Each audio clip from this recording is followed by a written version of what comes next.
Welcome to this edition of Silver Sneakers Boom Muscle. If you saw my last video, I was discussing how I had tweaked my right knee, developed an effusion, and reduced range of motion. Well, over the course of the week, I've done some therapy. I can get full extension, flexion to, that's pretty much what I can do on the other side. The pain is much reduced. I've cut down my cardio, doing a little bit of gentle activity, walking primarily, doing some hills outside, some stationary bicycle, and some very gentle jogging, not more than about a minute. You've got to be kind of careful with it.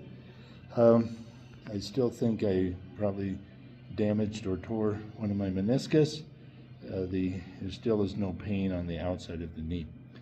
So over the next few weeks, I'm going to try and slowly increase my cardio activity, and in the meantime, continue with my strength training. I have been able to do a full workout of lower body, including body weight squats, knee extensions, hamstring curls, and leg presses. I haven't tried regular squats or deadlifts yet. I was going to wait on that for a bit. Silver Sneakers Boom Muscle can be a high intensity program, so make sure that you have medical clearance before engaging in perceived exertion levels of 8, 9, or even 10, and take this at your own pace. To start, I was going to demonstrate a couple of new plank versions I've run across. Make sure that you've warmed up a bit, either with some light cardio activity, some dynamic stretching. To start, I was going to demonstrate a bear position plank. I'd like to use the bar setup low on a Smith machine to grab onto to protect my wrist.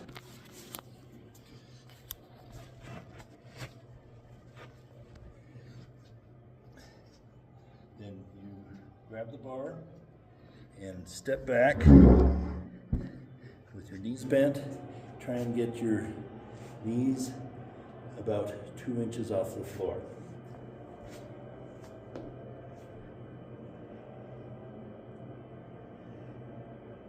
And push your hips back to where you have like a 90 degree in your hips and a 90 degree in your knees.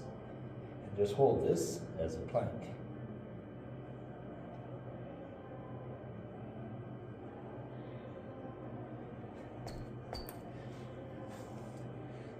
It engages the core and the back posterior muscles, hamstrings, quads, etc. It's a pretty good exercise. A version of this is called a wall bear plank. For me, I like to use it again on the Smith machine. You can do this pushed against a wall if you have flexibility in your wrist, because it does require full extension of your wrist, which you can see I don't have on either side. So I put my hands on the bar, step back, lower my knees, try and get my arms and my back parallel or in a line, and hold this position.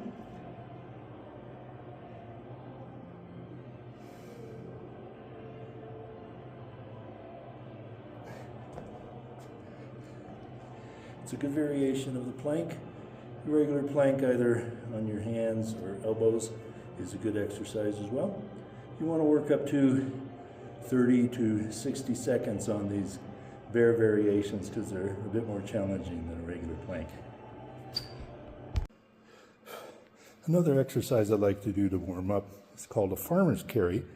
It's low impact, gentle on the knees, but otherwise is utilizing really all the muscles of the body. Use dumbbells, kettlebell. I like to use plates because they ride closer to my side without rubbing against my legs. And then I'll just grab these plates and walk up and down for a minute or so.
Modification, you can always stop, set the weights down for a few seconds and recover.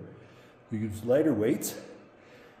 Progression beyond the 45-pound plates, again, is to go to dumbbells or even a Olympic bar, which itself weighs 45, and then add some weight to the ends.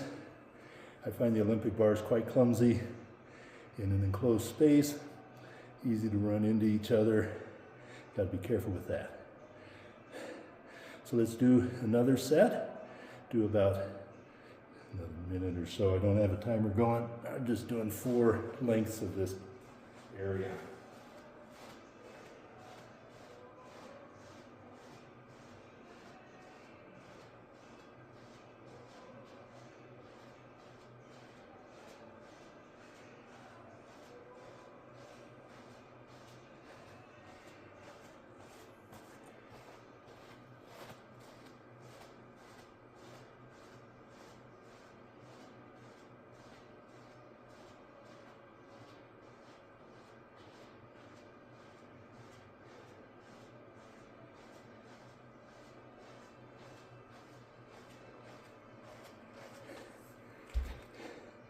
Then, for gym etiquette, you have to put the weights back, which is another set of a farmer's carry.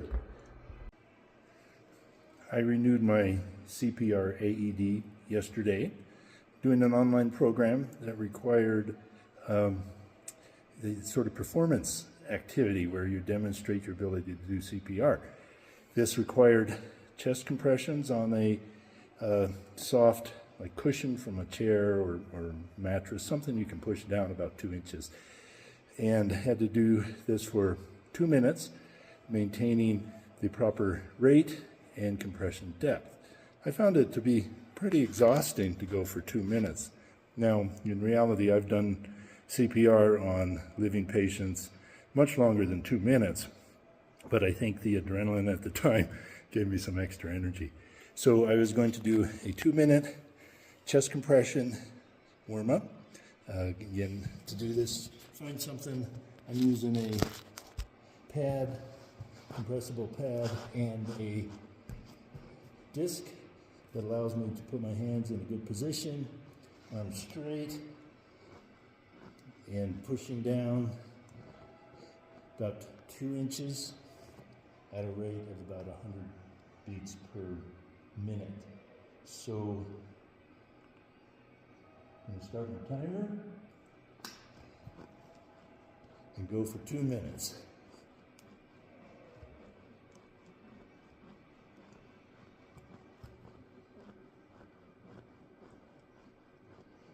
I don't have a metronome or anything else going, but the rate is about right.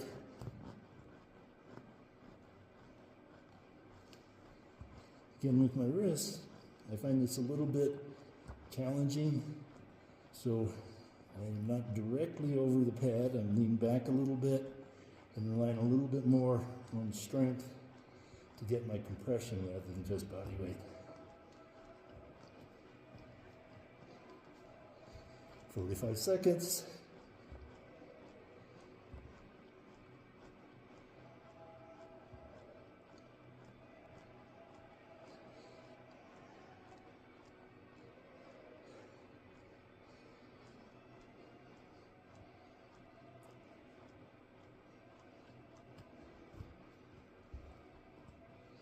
$50 seconds to go.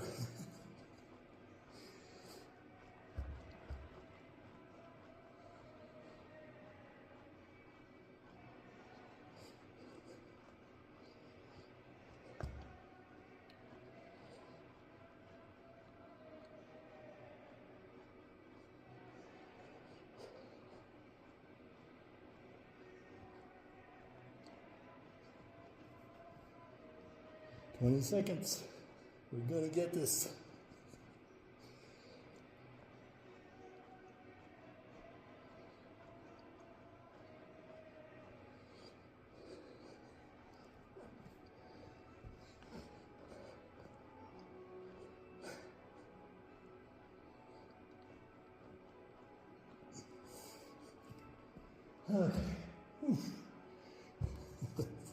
It's an important skill to know.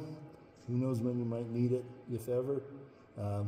Don't hesitate to do CPR if a person is pulseless and unresponsive while you're waiting to get your AED and advanced care.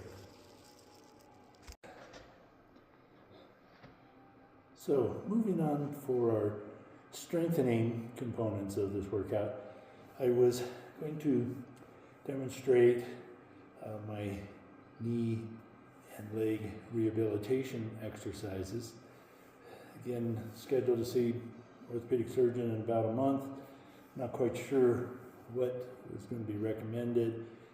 I think I have meniscal injury in both knees. I know I have some osteoarthritis. I don't think I'm at the point where I need a knee replacement because it's only symptomatic certain times, lasting for a week or so, but I might have several weeks with very little dysfunction. I've waited for years for my left knee, injured that meniscus about 20 years ago, hoping some scientist, doctor would come along with a way to regenerate the meniscus. Unfortunately, from my reading in the scientific literature, it's not very well progressed at this point. So probably going to happen is they're going to remove the torn components of the meniscus and hopefully I can get through a few more years. So I think I already showed that I have recovered pretty good range of motion in the knee that was bothering me. That's my right knee. Full extension, pretty much full flexion, pretty strong on abduction, adduction. So before having a knee procedure, you want the muscles of the legs to be in as good a shape as you can possibly get them. Either if it's a hip issue or knee issue. So you would want to do these exercises 2 or 3 times a week, get those muscles really strong. Again, if you need to modify things, you can always use less weight, less range of motion. Again, any movement at all for your legs is going to be beneficial. So I start off with a straight leg raise. I like to put my hand over the inside the kneecap muscle. We call that the VMO, abbreviated. And just do some leg raises. And switch the other side. Even though it's the right knee that was bothering me, you want to try and get the strength and flexibility to be symmetric for both legs for muscle balance. Repeat that again. I like to do exercises one limb at a time, which allows me to have rest in that muscle group while I'm exercising the other one, but I'm not sitting around doing nothing during the recovery period. Okay. Then some box squats. Again, I'm sitting with my knees at about 90 degrees, a slight lean forward. You can always push with your hands to stand up. As you progress, you can remove the hands.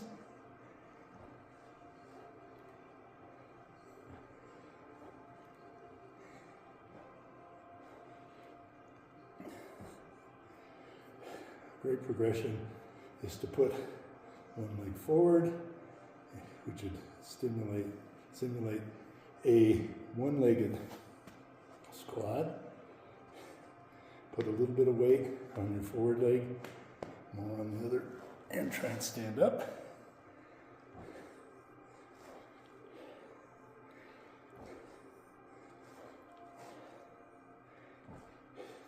If that's too easy, lift the heel off the floor of your extended leg.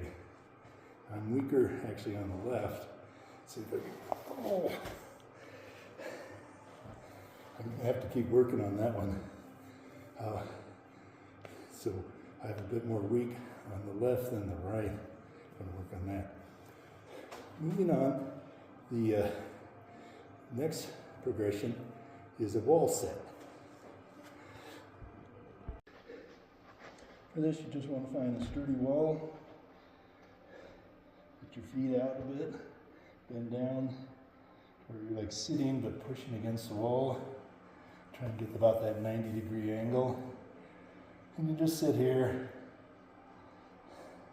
It's nice to have a distraction.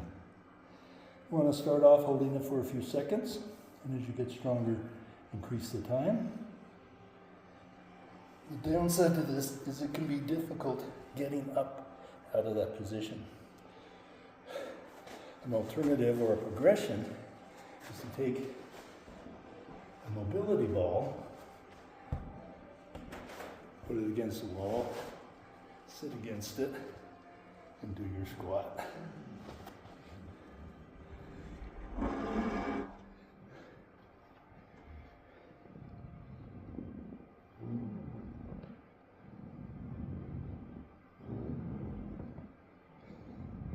You can also do a wall squat like this.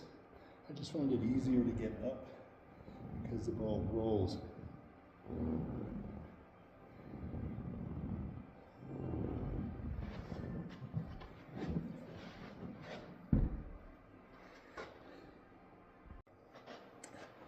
For an action interval, this is a variation on this farmer's carry called a suitcase carry. For this, you take one weight, either a dumbbell, kettlebell, a plate or whatever, and you carry it and again walk for a distance.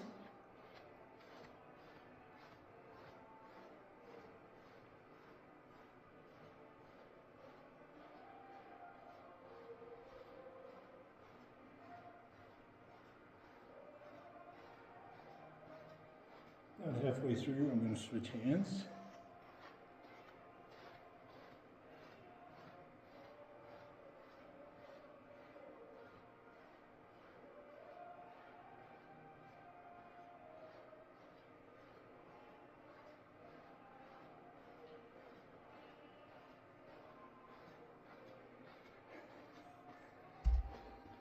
The benefit of the suitcase carry, as opposed to the farmer's carry, since it's unbalanced, it requires a lot of activation of your core stabilizer muscles so you don't tip over. Good exercise, and we'll go back to some leg resistance exercise. This next leg exercise is called a Norwegian, and depending on how you do it, you either maximize strengthening and dynamic stretching of the quads or the posterior muscles of hamstrings and the glute. So I've set up a pad because I'm going to be kneeling on the floor. I have a band attached about waist high to assist. So to start off, kneeling, and you just want to lean back.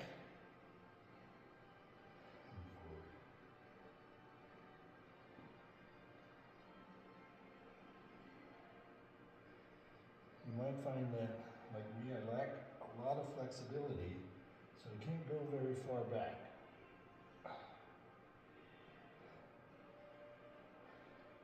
But over time, I might be able to improve that, so I'll keep working on it.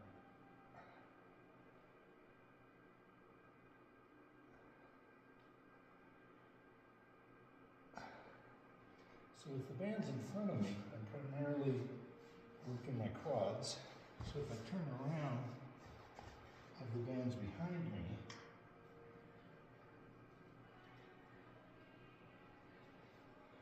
And I lean forward.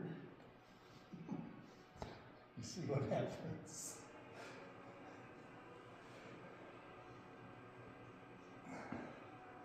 So you have to put the bands under significant tension to keep me from falling.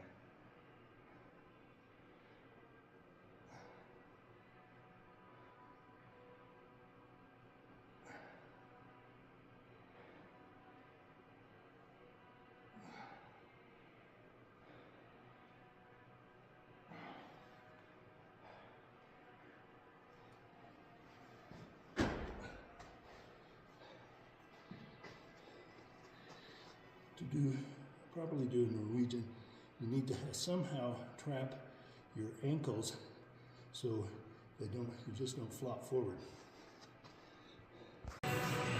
Some facilities will have a device set up like this, where you put your feet back behind the roller, you put your anterior thighs, you can lean forward.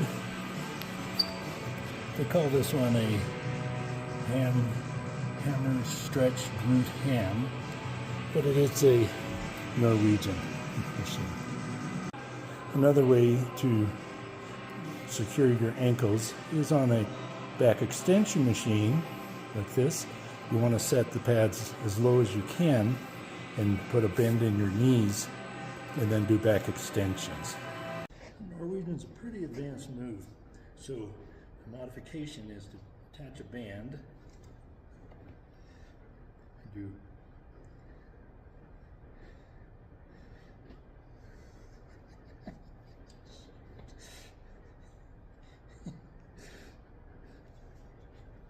figure out some way to do knee flexion and a little bit of tension. It's going to strengthen the hamstrings and the glutes to some degree.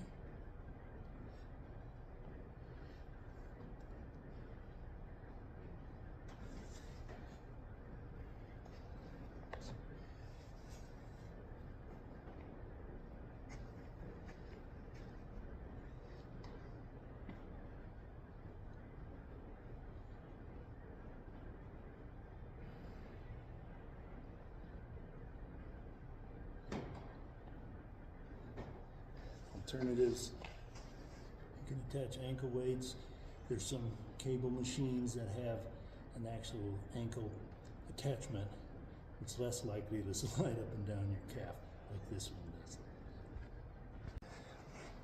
I'm going to finish up this session with another version of a farmer's carry, where you grab either a medicine ball, dumbbell, kettlebell, something to hold in front of your chest.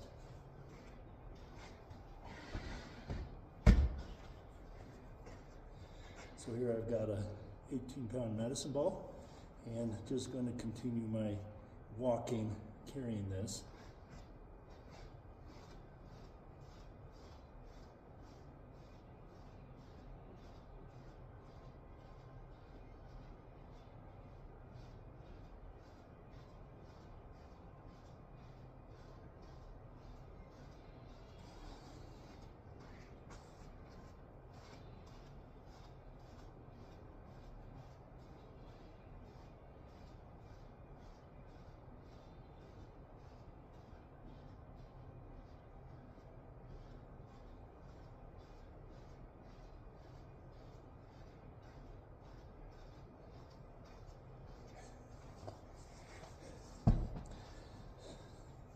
Hope you enjoyed this workout.